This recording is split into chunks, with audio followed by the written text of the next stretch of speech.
दे गाखो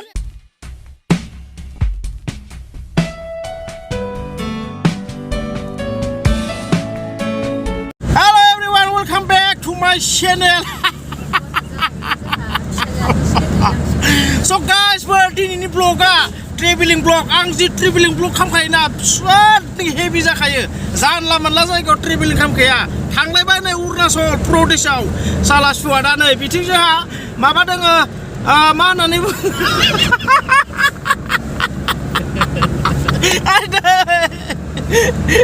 मा होनना बुङो गारि सालायग्रा बर'आव गारि सालायग्रा गारियाबो आंनि ड्राइभार नङा गाइसफोर गारिया बिथांनि गारिया बिथांखौ जर जबरदस्ति लाना फैबाय आङो दा थांगासिनो नोंथांमोना जायफोरा माने बिनि सिगांनि भिडिअखौ नायदों नोंथांमोना मिथिखागोन आं बहा थांदों आफा इसोर लामा सामा माबा माबि माबा दाउस्रि दाउला बारस'नो हागौ लोगोआव थादों बेफोरबायदि रायजोआव संसार जाबाय थायो नामा बेफोरबायदि रायजोआव लामा सामा गैया थांनोसै जों मा दालां मोनसे गैया मा मोनसे गैया प्रभु नों हराखैनोबा हरबाय थांनोसै जों गासिबो थांनोसै जाला बेफोरबायदि जायगाफोराव संसार जाबाय थाला नै आयो जारलासो बिपद आपद सैथिनोबो हस्पिटालफोराव सोरबा माबा मोनसे जाबाबो थांब्रबनो हाया माब्रबनो हाया हे इसोर प्रभु आर'ज खालामनाया मोजां जायासै मोनदांलै इसोर आफा इसोर सोरगोआव थानाय महान दयालु पबित्र बिफा बिसा गोथार जिउ होनो लांदों आरोखि सारा जार नोंनिसो नाम माथो दिपआलाय ओइ मोनसे ना इथिं लादो इथिंनो नै बिथिं लादो थाव साव सोना लाखाबाय गासिबो थाव साव फुरा फुल टेंकि सोना लाखाबाय फुल टेंकि सोना होदों नैबे जोंहा बाबुनो फुल टेंकि सोना होबाय गारिखौ गारियाबो जोंनिया हादाराव नङा डास्टारसो थांगासिनो नै अरुणाचल प्रदेश नोंथांमोना नायलांबाय था गाइसफोर फेमिलियैनो नै जोंहा फिसाजो गिदिरबो फैदों जोंहा मादारबो फैदों बेनिफ्राय जोंहा फिसाला गिदिरबो फैदों गासिबो फरायलायनो थांगासिनो गासिबो नोंथांमोना नायलांबाय था गासिबो नायलांबाय था नोंथांमोना भिडिअखौ स्किप खालामाजासे नायलांबाय था गासिफोर खर' सर' गरम मोनजोबला लांबाय नै गय जानो लुबैनायासो हामथारला र' देखायनोसै जायगाफोरखौ देखायनोसै नोंथांमोना देखायनोसै भिउफोरखौ नायदो गारि हगारनोबा हगारलाय नखरा नुद' गाइसफोर नुद' जायगाफोरा बेसेबां समायना रमायना बिफां लाइफां सारि सारि मैदेर दावदेरबो थायोलाय बे जायगायाव आरो अनेक नुलांनोबो हागौ हेभिले जायगाया गाइसफोर हेभि ओरैबायदि समायना रमायना थाबाय थाथावथाव थांनो बाथावथाव एकदम नेचारेल नुखायो सयथिनोबो लागाव आंसो राइड खालामनो मोननांगौमोनलाय सयथिनोबो रोङा नालाय गैजा रोङा साला सोलोंनांसिगोन र' लागाव नुदों साला बिसोरो बान्दर मेथाइ जाहोदोंना बोख्लाब जाबासो गम मोनगोन नोंसोर बोख्लाब जागोन सयथिनोबो बारा खाथि खाथि थाना बान्दरफोरजों गाइसबो नोंथांमोना जुदि बिथिं बोरैबा फैयोबा फालोफोराव फैयोबा मेथाइ साथाइ लाना फैगा सयथिनोबो नङाबा हले बान्दरजों बोख्लाब जागोनबो माने बिसोरबो माने हाग्रा बारिफोराव जेबो फिथाइ सामथाइ गैया नालाय मानसि माहारियानो थंख' खालामजोब्बाय दा मानसिफोरनिफ्राय माबा मोनसे मोनजागोन होननानै नेबाय थायो आरोखि दा बिसोरो नै मानसिफोराबो जानाय लोंनाय अनेक बुस्थु होलाङो नालाय हनै सासेया थालिर होगासिनो जोंहाथ' जेबो गैया दा फैनाय टाइमाव माबा मोनसे होफैनोसै नामा नायनोसै र' बावाबा फैसाफोरबो गैलायलाङा ओरैनोबा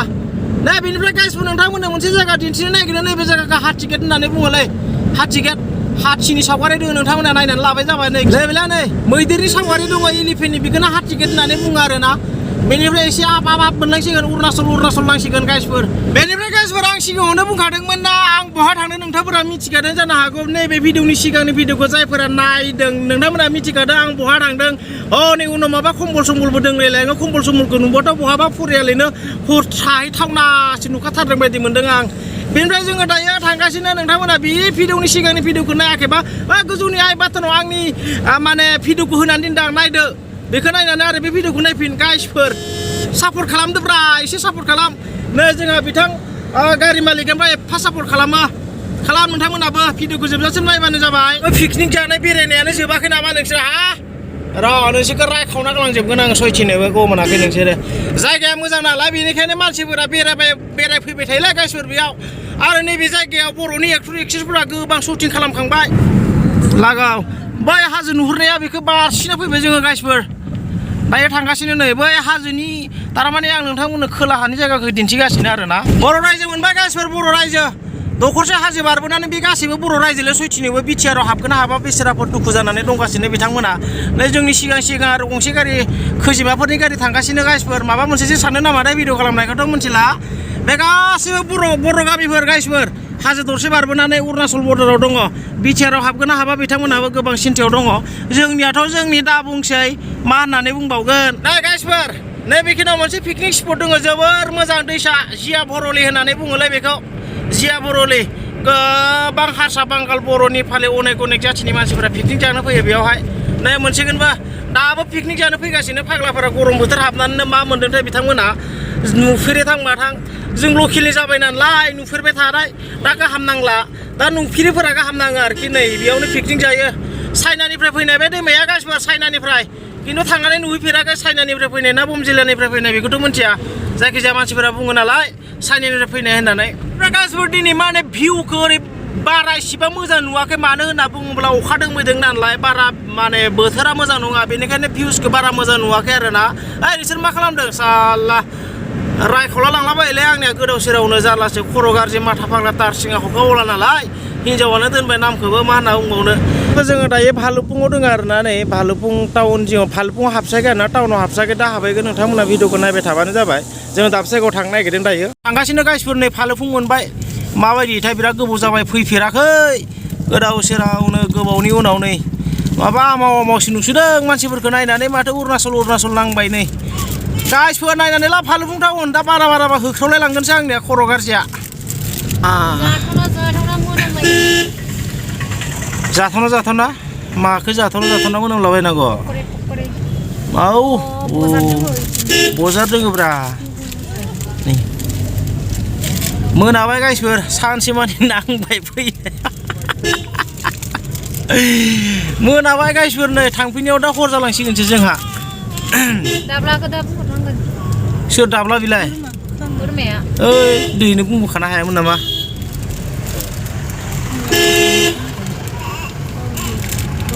माथिंमोन लामाफोरा अरुणाचल हाबबाय गाइसफोर बेनोमोन मेन गेटआ अरुणाचला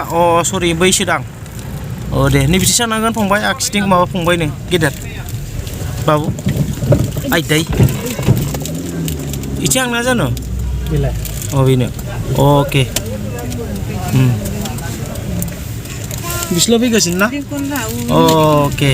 दा हाजो जायगायाव थानानै जिबन जापन खालामनो मोनसिगोनलै सैथिनोबो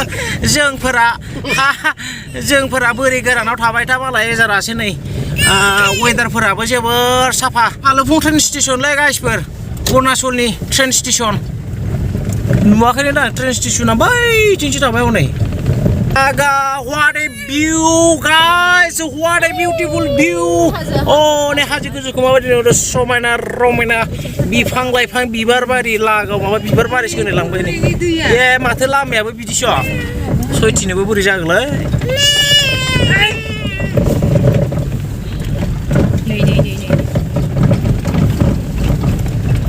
बेनोबो होलायबानो जाबाय दा गाइसोर बे बबेबा अरुणाचलाव नुफेरनायमोन नामा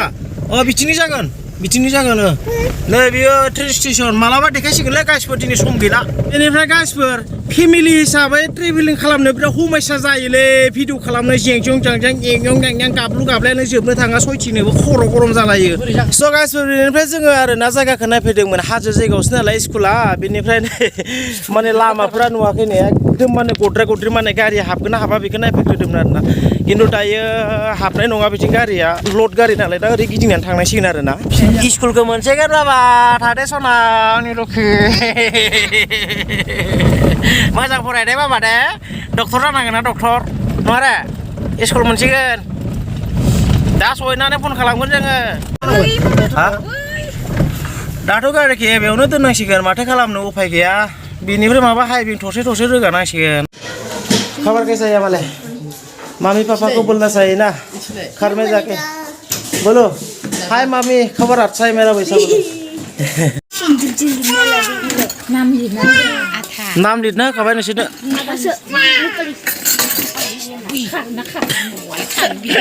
खारजोबगोन बियो फैफिनबाय गाइसफोर फैफिनबाय जोङो दायो अरुणाचलनिफ्राय फैफिनबाय लागा अखा बांखा सयथिनोबो भिडिअफोरखौबो मोजांबो खेबस्लाबनो मोनासै भिडिअनि जोबनायाव गोसो गैयाबाबो गोसो गोरबोजों स्राय खुलुमहरनाय थाबावबाय गाइसफोर दायो नै जोङो थांगासिनो साला बुरबेक लाइट सुनो रायजाबाय दासो आंदां थांगासिनो नै जोङो दायो हाग्रा बारे बारे सयथिनोबो मैदेर दावदेर ओंखारना होबाथाय थैबायल' खदा